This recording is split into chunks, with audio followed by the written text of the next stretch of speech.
ia le atua le nei aso matangofie whailoa i fo'i ma whaatalofa atu i le suafa manumalo lo tātou ali i whaola o Iesu Keriso.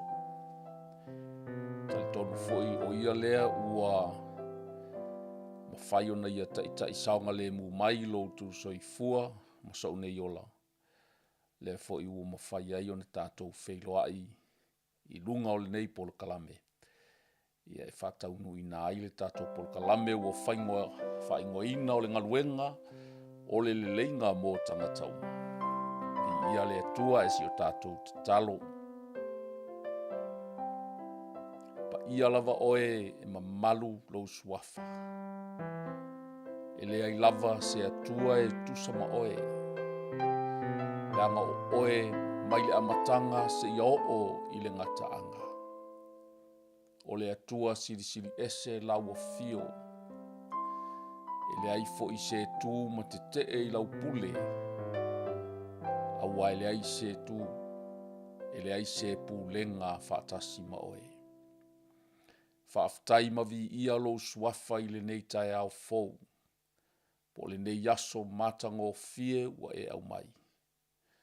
Ua mato au lia I le alofa ma le anga le lei o lau o fio. Mato whaatangisia lo wanganga pa ia I le nei tu aso. Se e a fio mai e te fesoso ani mai, I le amataina o le nei polo kalame. Te whaau umai lau au auna, mai se fo'i lau upu o le a folafolaina. Whaatasi mai lo wanganga pa ia, I le ao auina e mai se fo'i la mātou whaalongolongo.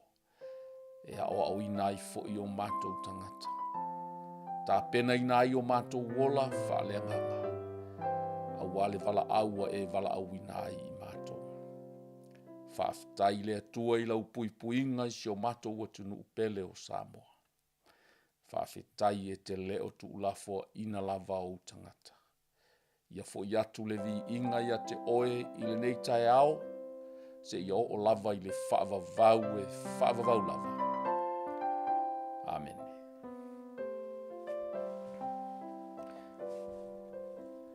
E toe whaawhiloa I ma whaatalo whātu I le nei fo I aso fou.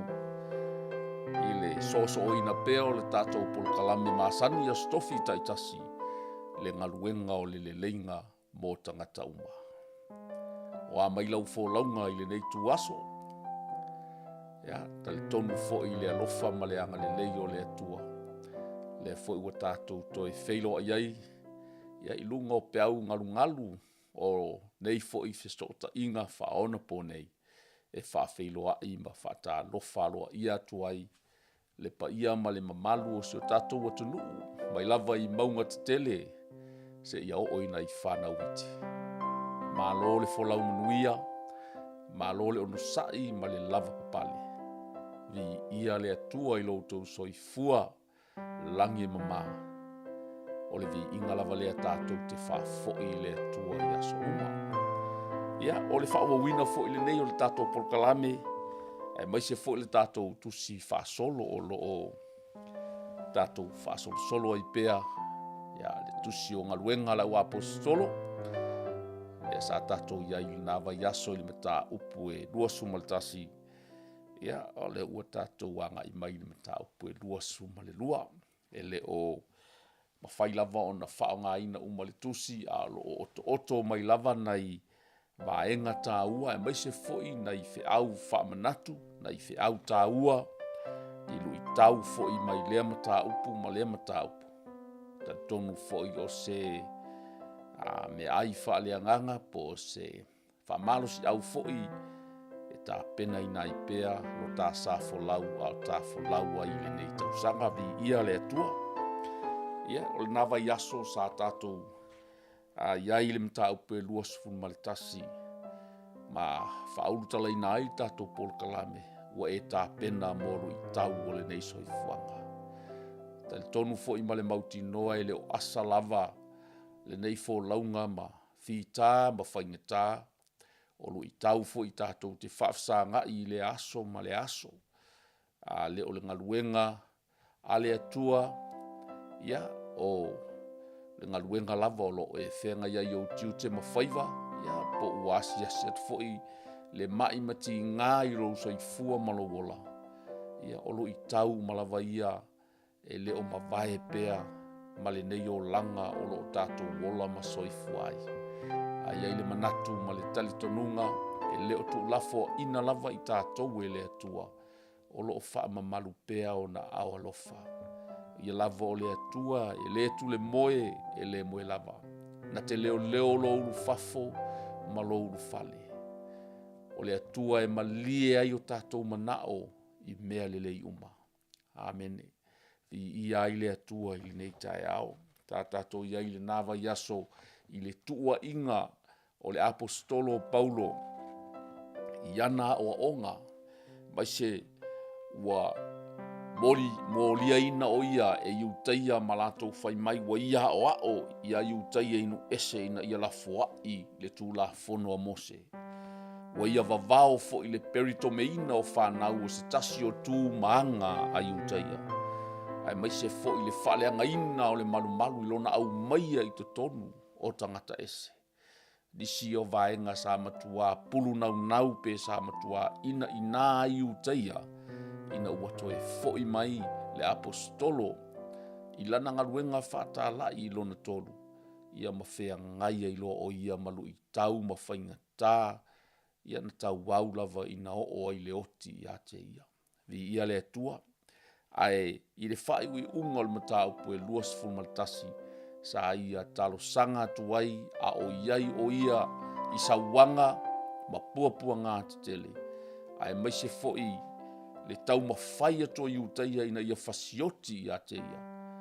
O lea sa ia ungani atu ai sina avanoa se i toe avatu ai se upu, se i toe whaamanino ai le vala awina o ia e le atua ma le mafuaanga na ia momoli ai le tala le lei inu ese lea fo'i ua o mai ai le nei tala le lei bata ngofie ua tatou wola ma fia ai le alofa tu noa o le atua.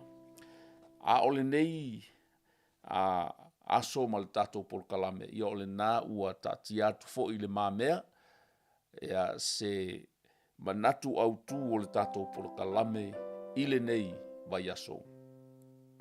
Your calling, your message and your destination. O loo fausia mai lava le nei autu mai le mataupu e lua suma le lua o le tusi o galuega. A o lona fai upu e 14 i le 18 o nai fai upu la itia ua manatu e whaonga i le tatou whaasoa i le nei aso. I ia le atua, ia whaamaluru fo'i wa le mawhai o na tu inatu i lunga le tatou tuspa ia o le alava o le atau mawhai e whai tau atu. Tali tonu o se tala manino, ia le taimi fo'i na whapena o na wala awina ai Saulo ina ia lea ua suia i nei a Paulo e tusa fo'i malona vala awina ma mea na tutupu ai. A o le fe au tau moli lea po o le fasino manga lea o lona vala awina ia lea o le a tatou wo ina ia whapena fo'i ona o mai ai se lu i tau mo i tatou le nei aso whamaile fai upu e 14. Wa la fai tauina mai pe fai upu e 13 o le tusi o galuega 2 Ua sau o ia te au o Anania lea. Ua tū mai ma whaapea mai loo uso e Saulo i nā toe wa ai ia o na o wa ai atu lea ia te ia i lea lava i tuaso. Mantua fo'i o le mea lea na tupu ia Saulo ina ua taia o ia e le malamalama. Sa whapena o na tau waso i ona mata. I o leo na avele o le aveai ina ia alu i le tangata lea i noa ia Anania ina ia whapena o na whailoa i ai le fe aua le atua mō lona soifua. Na whai mai fo'i o ia te au. Ua tō fia oe ele atua o tātou tamā. Ia e i loa lona fina ngalo, ma e va aia le ami o tonu, ma ia e whaalongo atu i lona si ufofonga. Amene. Your calling o lau vala awina, o lau fe au po o lau message, ma le nofoanga e te anghai ai. Talitonu o mea ia a manino le leilau whaalongo i le si ufofonga o le atua ma le whaasino manga ma le vala awina o oe e le atua. O te talitonu fo i le mawhai ona e se i lou vala awina. Ni ia le atua. Whamailitala na Anania ua tō fia oe e le atua. O le mea mua le na o lou vala awina o le vala awina mai le atua. Whai upe so ma le wha. Whamai ua tō fia oe e le atua. The God of our ancestors has chosen you, Saul. Amen. Vi ia le atua. Tasile nei vaenga tā ua o lowi loa lelei ua vala awina oe e le atua. Amene. E le mawhaia i foi ona e oso lava oe i soufina ngalo, po o sou loto, po o se loto le tau a inga, po o se tangata foi. E whapena ona tau anau i ate oe. Aua whapena ona e la ngona lava e oe mai le atua, po ua whitalai mai le atua i ate oe i lo loto se musumusunga alona nganga pa ia. Amene, po se au na fo ia le atua wa whapena ona a watu ai se tō whinga i ate oe. Tali tonu fo i e le mawhai ona le manuia le nā tō whinga po le nā vala awina. Pe a whai lava o le whina ngalo po le tō whinga mai le atua. Your calling must be from God. O lo vala awina e tatau o se vala aunga mai le atua. Pe lava ona manino le lei le avea ina ave ia Saulo a o avea o ia ma Saulo. O whapea mai ai Anania ua tō fia oe e le atua. Mea lona lua. Ua tō fia oe le atua o tātou tama ia e loa lona finangalo. You must know the will of God. Amene. E le ngata o le tō fia oe po le vala awina oe mai le atua. Ai ta tau foi i lou tō finga ona e i loa le lei le finangalo o le atua. Mo le nā vala awina. Amene. O le fesili e whape fea ona e i loa le finangalo o le atua. Amene. A le finangalo o le atua le atatou te whaitawina i le aso ma le aso. Amene. So se mana vanga pa ia, so se tustusinga, o lo i tonu o le afionga le atua, o upu uma, pe ona fitalai ai le afionga pa ia le atua, mo li mauai, le Timoteo, tusi Timoteo, o tusi pa ia o malava, e mai le anganga o le atua, e au ngai a oa ai tā ua, e a oa ai e whaatonu ai e whaapoto ai foi, i tātou le ami o tonu a le atua. O lona winga, e le ngata ua vala a wina oe i le atua, a ia e i loa foi le fina ngalo o le atua. You must know the will of God. Amen. For you. Di ia le atua. Mea lona tolu, lona lua, o lo ili fai upu lava nā, e se fulu ma le whā. Ua tō fia oe e le atua, ia e i loa lona fina ngalo, ma e va aia le ami o tonu. The God of our ancestors has chosen you, mua, to know his will, lona lua, and to see the righteous. Amen. Ina ia e loa le ami o tonu a le atua. Ia e loa le fina ngalo le atua. Ia e loa me lona lua le ami o tonu a le atua. Vi ia le atua. O se mea su e ngata tele ni tangata la tau te tau sisi ina ia whaia le ami o tonu a le atua. O tele le a meo pio le whai mea le sao. E mai se foi le whai mea se a o lea ua manino le whiau ma le avea ina ave ia Saulo ua avea nei ma Paulo, ia e iloa le finagalo le atua i lou valaauina, ma ia e vaaia le ami o tonu a le atua, pe ia e faia fo'i le ami o tonu a le atua. Paulo, ia e manatua so se mea e te faia i lou valaauina, ia atangia ai le ami o tonu a le atua. Amene, tele mea le lei, e mawhai ona tātou faia, tele mea ai sili ai ona tātou whatinoina le ami o tonu a le atua. Whawhea ona e loa o le mea sao lea ma le mea whetaui po le mea lea e tonu i le finagalo o le atua. Pe a whai e o whaatasi ma le upu a le atua. Amene. So se ngaluenga, so se mea e whatinoina e le e onga tusa ma le upu a le atua. Tali tonu e le o se mea tonu lea i luma o le atua. E ape atatu o maia se whata ita inga whaingo fie. Tātou te alo lofa i tangata. E mawhai o na tātou whesosoani i tangata. Whai o na tātou ave ni mea lofa i tangata. Whai o na tātou whawhanga i tangata. Pe tātou te whesosoani fo'i i tangata.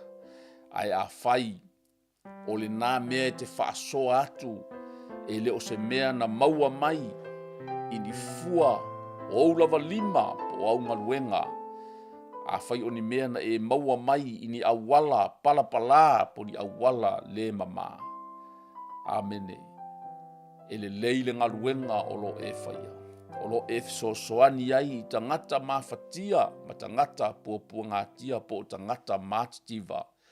A o lona whaafitauli e le sao le awala o lo e mauai. A tonu stasi nā o whaata ita inga whaafeingo fie ai. Le whaa tāua ina o le whaatino ina o le ami o tonu a le atua. Amene.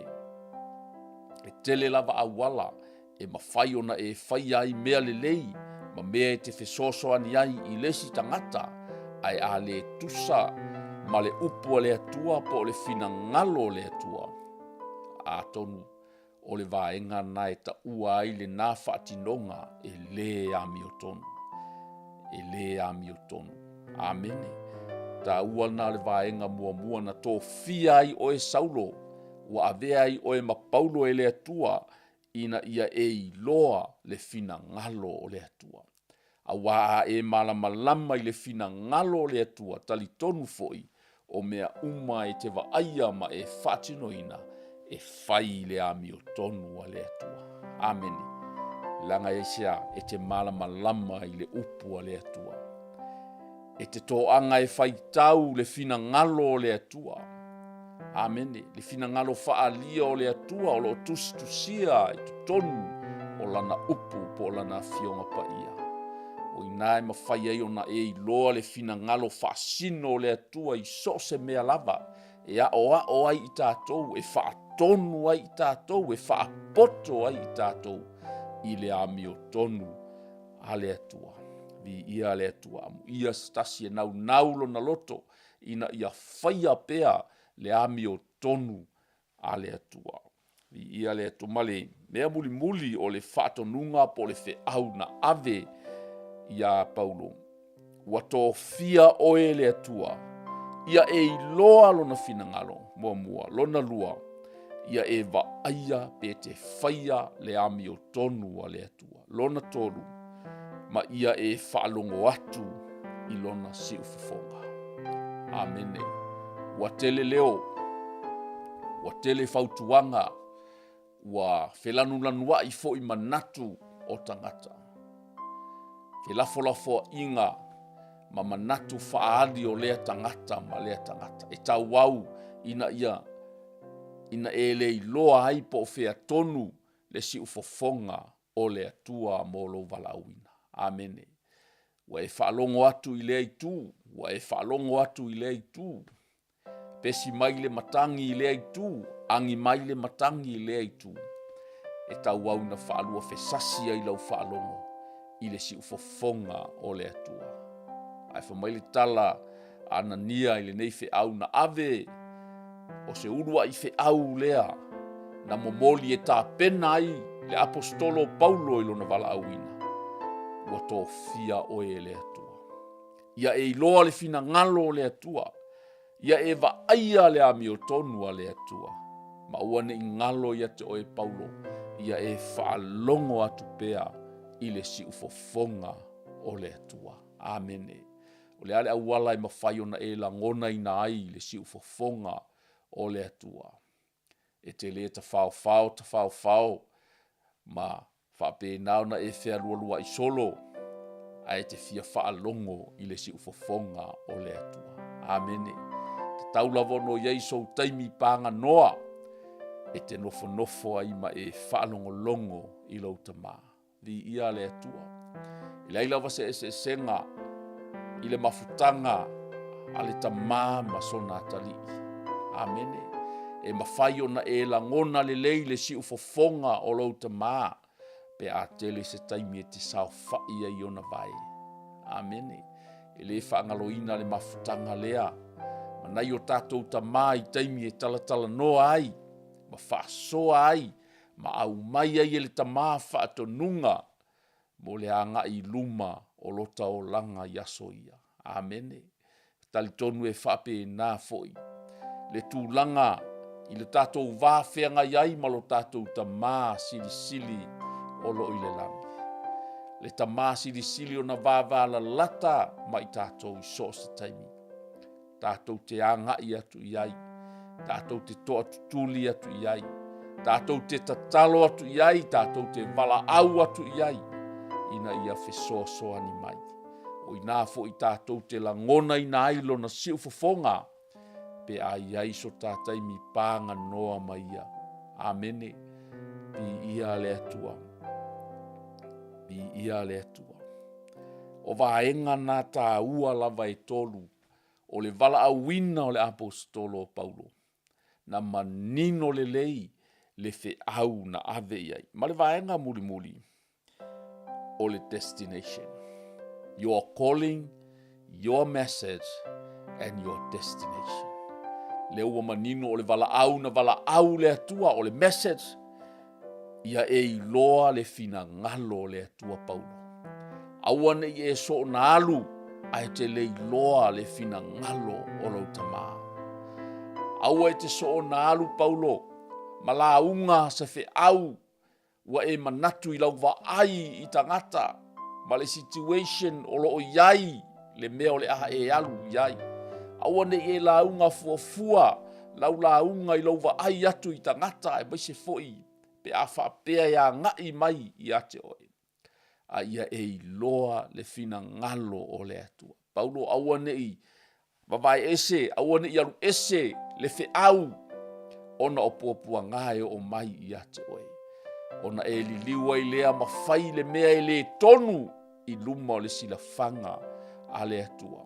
Ia e va aia pea, ia e whaia pea le ami o tonu Paulo pea e alu i le ngaluenga wa wala au i nai.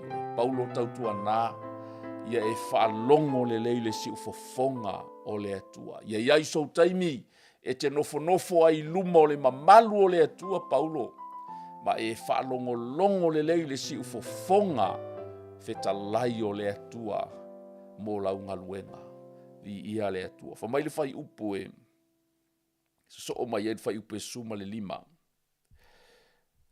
A wā e whai oe mana moli mau i tangata umalava ia mea na e wa aia ma e whaalongo iai. Amene. E whai oe ma moli mau, for you are to be his witness, telling everyone what you have seen and heard. O le ala wale mea e te wa ai ma e whaalongo ai mai lo tamā. O mea nau te mana o te moli mau ai i le mea o le a awina i ai o e Paulo. Mai lon fai upo es fuma leono se wha malo si au po se ave a i lea na matua momoli le apostolo. O le nei se ale mea e whatuai ai. Tula ia. What are you waiting for? Get up and be baptized, have your sins washed away by calling on the name of the Lord. Tula ia ma ia papatiso ina oe, ma ia fufulu ese ina auanga sala. I lou wala au i le suafa o le alii. Ma neia i o le tape nanga o le nei apostolo. O le vaenga le o le tusi o le toe whaamanatuina lea e le apostolo ia iutaia. Taimina o ma iei sawanga i ateia.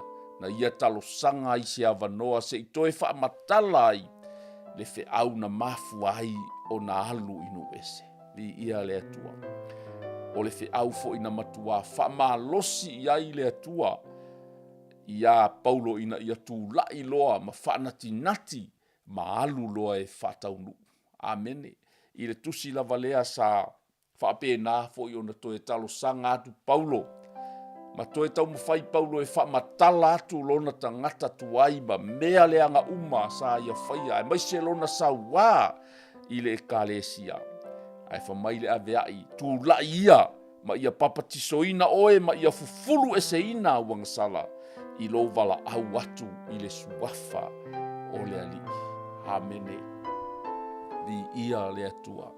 A wala awina i tātou e le atua. E le ngata tātou te iloa le fina ngalo o le atua. Tātou te whaia le ami o tonu o le atua. Tātou te whaalongo i lona si ufufonga. Ai te tau foi o na papatisoina i tātou. Ma whaamamaina i tātou e ala i lo tātou whaatua i le alii o Jesu Keriso. Di ia le atua. Mai lea o le koe kasi alvaena o le tātou autu. Your destination. Di ia le atua whai upu e se furu ma le valu. O inalo o whaamanino ai a Paulo le nofoanga tonu e ta tau o nalu iai. Na o ilo atu o ia ua whetalai mai i a te au. Ia vave ma e ta alise atu alu ese i Jerusalema. A wala tau te le ta lia lau moli mau i a te au. Amen. I saw a vision of Jesus saying to me, hurry, leave Jerusalem, for the people here won't accept your testimony about me. Ia e tu ua Jerusalema, whaavave, tu lai ma e alu ese ma Jerusalema, alu inu ese. A wā o tangata Jerusalema la tau te leta lia lau moli mau e winga i a te au. Amene.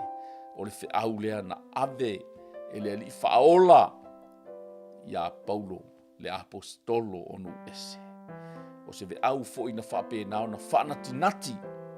Ma whapena o na au ngani loa ina ia tu lai mahalu e whatino. Amen. O low destination po le nofoanga e te alu iai, e te alu mamao lava, e te alu inu ese. Amen. Your calling, your message, and your destination. Tali tonu ese uma mea ua wala au ai i tātou e le atua. A tonu o laulava wala au oi se nuu, se kale sia, e te ngalue mai au nai. A tonu o oe, ua wala au ina oe, po fea lava le mea e te angai ai, e whaatino ai fo i lou wala au, na au mai e le atua. A le mea mautinoa ia e iloa, le whasinonga le atua mo oe, ma le mea e whapena o na e ngalue ai. Wana manino lava, whamaile tala le atua, na ave iai, for the people here, for the people of Jerusalem, won't accept your testimony. La tau te leta lia ina lau mau e winga ia Jesu Keriso. Amen. Alena ia ia whaamaunianga. O le whaamaunianga lea wa o le whiau mua lea na ave ia Paulo. A ele ialu lana ngaluenga wha apostolo. Lea e taunu tonu wa i sauanga ma le te ina e tangata Iutaia ma tangata Jerusalema. O le vala awina o le apostolo. I mata upu fo i lea lua suma le lua, o lo iai fe avea i solo ai le nei apostolo i whamasino, i le tatu i e tangata, i le sawaina, le sai e tangata, i le vaenga lea o lo o whamatala ina, o lo o launga mai o ia le olo, o lo o sai ai o ia i lunga le olo, ai whapena o na launga mai ai. Vi ia le atua. Vi ia le atua. O I fo I e whaamanino ai, ma whaamautino ai, le vaenga o lana, o le whiau na ave ia te ia le destination e alu iai, wana whamai, la tau te leta lia, e leta lia lava e iutaia mai Jerusalema, lau moli mau e winga ia te au.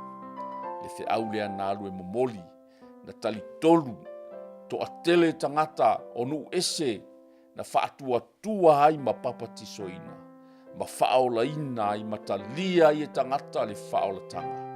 Le whiau tau moli moli lea na moli le nei apostolo. I ia le atua, bolo wala awina, ia e mauti noa, ua wala awina o e le atua. Amene. Ia tali tonu o se tatou whaasoa le nai le nei afiafi. Whaamauti noa, o lo wala awina e mai le atua, e le mai se tangata. O te mai tauina I aso, sa whapena ona, taua nau ai foi, se tasi whaife au, a o mato iai le au talavou, ina ia mato wō, mato te aonga whaife au, ai au mai le mafuanga, whai mai, a e ngalue I le angaruenga, e le aise mea e te mativa ai. Maua uma mea, e manui ai lau a inga, e manui ai lau whanau. Amene. Ia, o te le italia ina lea, whautuanga na au mai, taimi o lo talavou, ai ei nisi o auso, sa lato talia ina ma lato wō, e whatino ina le mana onga o le nei whaife au. Amene. Ai mānaia I o le whiau le wala awina o le apostolo. Ua tō fia o e le atua. Vi ia le atua. Ao ina wala au le atua I se tangata. Po wālava whaingata o le ngaruenga. E le mawhai lava o na sola e se ai. Ua tō fia o e, ia e iloa le fina ngalo o le atua. E le aise si mea, e te manino ai lau wa ai, ma e iloa ai le fina ngalo le atua, na ilola na upu lea. Na ilolo fai tau ma e tatalo I le anganga o le atua e wha malama I ate oe, la na upu lea o le fina ngalo, wha ali lea o le atua mo le lalolangi uma. Ia e whaia, ma ia e whaia le ami o tonu a le atua. O se mea su e ngata tele, ni tangata la tau te tau ma whai e whaia le ami o tonu a le atua. Haleluia. Ai ata sa vali ai, ma tai loa le upu lea le atua, tali tonu o I, e fua mai ai mea uma tātou te whaia, e fua uma lava I le upu a le atua. So se mea e le tusa ma le upu a le atua, o le mea mi o le tonu le nā. Ma le vaenga muli muli o le whiau na ave iai, po le message foi, ma ia e whalongo atu I lona si ufufonga. You need to hear him speak to you. Ia iai so taimi e te nofo ai luma o lau tamā, ma e whalongo atu I lona si ufufonga feta lai mai mo I tā ua. Vi ia le atua, and your destination. Ia e loa o le vaenga lea, whamai ia, a o iai o ia I le malu. A o iai o ia I le malu e tatalo. After I returned to Jerusalem, I was praying in the temple. A o tatalo I le malu. Ai over aia loa le whaalinga lea. I saw a vision of Jesus saying to me, very clear, whai upes fulma le valu. Na o iloa atu o ia ua feta lai mai ia te au. Ia vave ma e whatalise aru ese Jerusalema. A wala tau te leta lia lau moli mau ia te au. Amene. Whai fo iwa e fiu. E te tau alanga ma e moli mau I le nā mea o lo e nofo ai. I le nā mea o lo e ngalue ai. Sa ili I le atua po I nā tonu ua wala au o e le atua. Le lopo ua kolo o ele atua e te alu nu I fafo.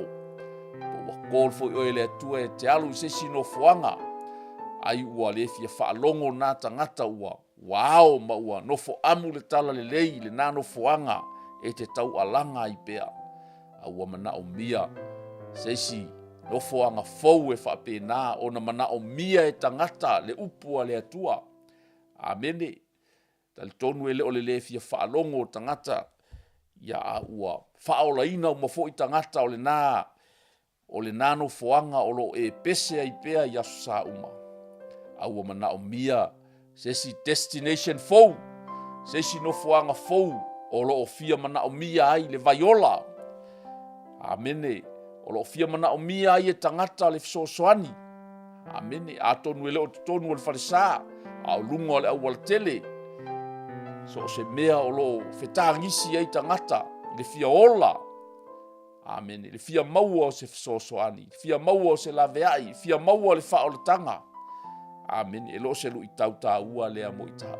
Siaki le destination. Siaki le nofoanga o lo e launga I pea ma e launga I pea. Tali tonu fo iwa.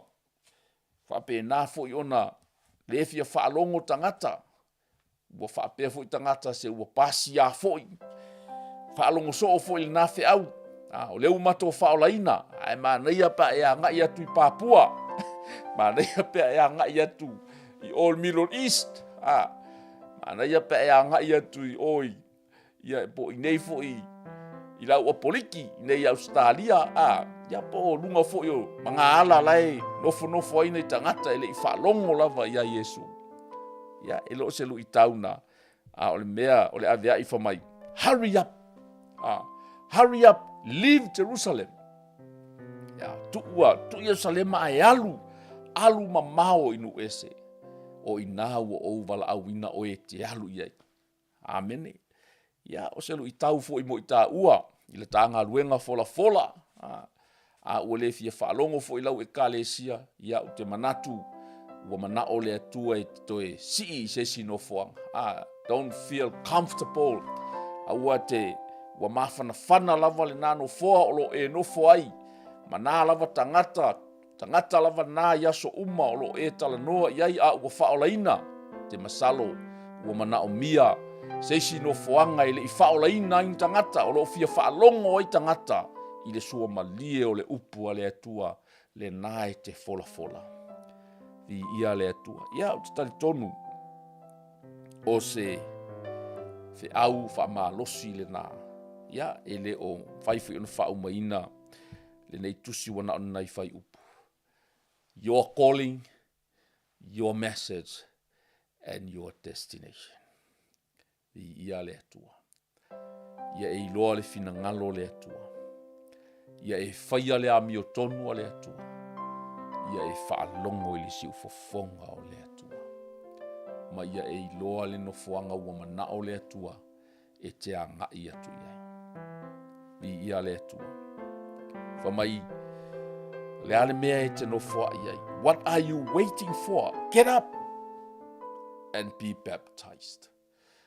Whai o le te whaalongolongo mai e te lei. Talia ina Yesu Keriso. E lei papatiso ina foi oe. E lei e te lei mauti noa ua whaamama ina foi oe mai au angasala. Ta sile fe au na ave ia Paulo. Whamai ia ole nei. Se ale mea e te whaatu waia I tūla ia ma ia papatiso ina oe. Ma ia fufulu e se ina wangasala I lo wala au I le suafa o le ali I o Yesu Keriso. Na paula vale nā o le suafa e whaaola I nā I oe. O lo wala au iai I le suafa lea e whaamangalo I nā I oe. A whai ui nā I tātou polokalame. A whai o le te whaalongolongo ma e whaafonga mai. E te lei whaia lava le nei filifilinga. E talia ai Yesu ma e whaatuatua ma e wala aua I lona suafa. O te mana o te muli mai upu o le nei talo. Tali tonu foi o le amatanga leo lo wala awina. E a vea I foi oe ma Paulo. A vea I foi oe ma moli mau I lo a inga. I o tangata ma so se mea e te angai ai. Ona e muli mai lea i le nei talo. Talo mai lo loto atoa o laulava te talo. I ia le atua. Praise the Lord.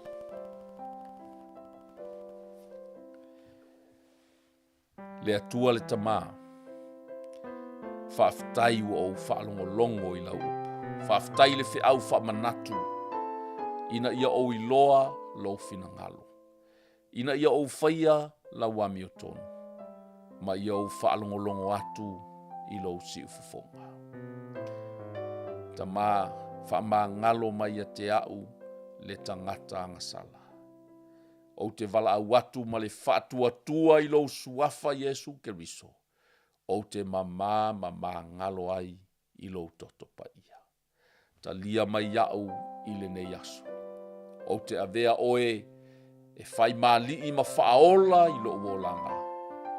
E amata nei se ia o oina e toe a fio mai. Whaafetai Yesu wa o whaola ina i lo walofa tuno.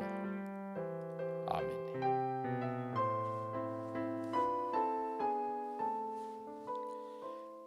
Ia, ia le tua.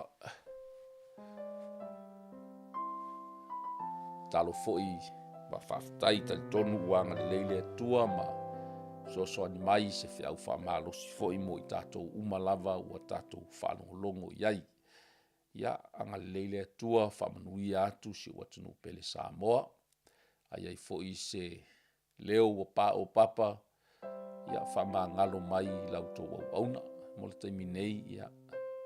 Tau puleola le tua tātou te au lia le nei. Le vai aso fou, taimi lava le nei. Tātou te toe wheilo ai fo i lunga lava le nei por kalame. Mo le taimi nei, whamanui a tele atu le atua. Tō whāsoi fua.